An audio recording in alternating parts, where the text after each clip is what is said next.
Selamat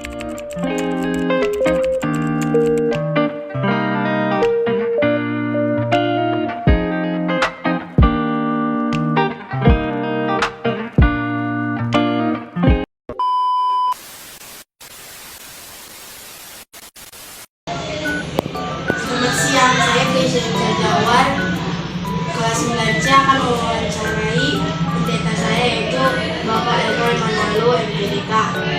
Sini saya akan bertanya tentang Papi, apa arti pelayanan gereja? Ya, pelayanan gereja itu tentu adalah pengertian dari warga jemaat terhadap Tuhan melalui wadah gereja sebagai tempat pelayanan itu dikerjakan. Jadi pelayanan itu sekali lagi adalah sebagai wujud nyata pengabdian dari jemaat terhadap Tuhan melalui gereja.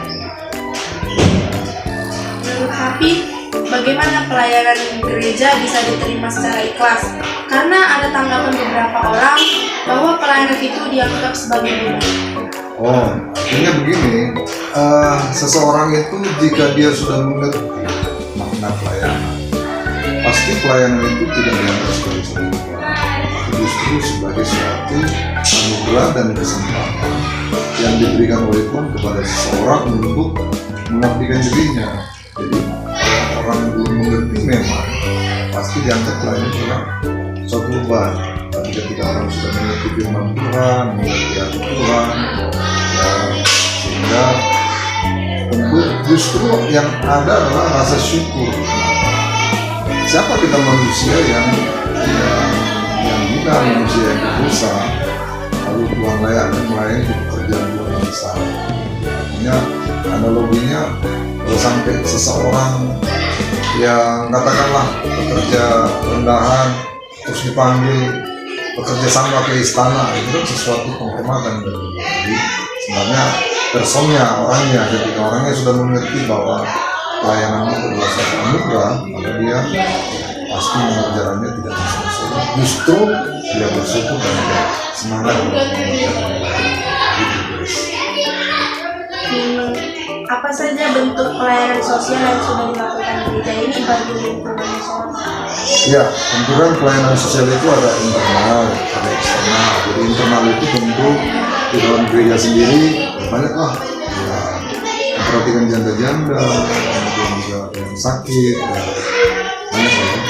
Lalu kemudian di lingkungan gereja tentu beberapa hal yang sudah pernah kita kerjakan. Yang pertama adalah itu pengobatan gratis, bagian sembako. Kemudian secara korporat kita melaksanakan gotong royong di lingkungan gereja ini. Artinya waktu itu kita mengadakan kebersihan ya, sosial kebersihan sampah dan sebagainya itu dilakukan. Jadi itu mungkin contoh-contoh konkret saja. Tentu masih banyak hal yang bisa dilakukan di gereja untuk pekerjaan yang di bidang sosial. Apa dasar pelayanan gereja bagi sesama dan masyarakat? Ya, tentu jelas ya. Yang bilang kan kasihlah, misalnya kasihlah Tuhan Allah, kasihlah sama. Karena dalam hukum itu terkandung seluruh hukum Allah. Itu mengasihi sesama adalah dasar bagi kita untuk mengerjakan pelayanan kepada sesama. Karena mustahil kita bilang mengasihi Tuhan tapi kita tidak memperhatikan sesama. Jadi dasarnya adalah firman yang berkata kasihilah sesama manusia seperti dirimu sendiri. Apa yang harus dipelajari gereja atau orang Kristen untuk melayani sesama? Ya, yang harus dipelajari adalah mempelajari hati Yesus. Artinya belas kasihan yang ada pada diri Yesus itu ya, ketika dia orang yang sakit, disembuhkan, ketika orang yang menderita juga ditolong.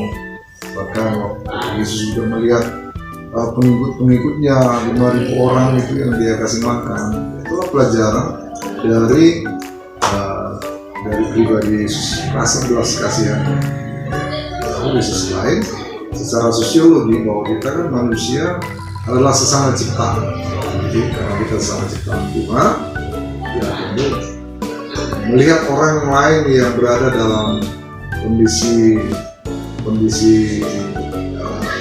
tidak dalam kondisi baik, maka tentu itu menjadi suatu hal yang membuat kita tergerak untuk melayani dunia sosial.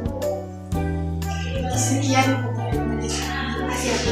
Ya, Sekian terima wawancara dari saya. Terima kasih. Iya, tetap semangat sekolahnya, jadi berkampus di sekolah. Oke, terima kasih.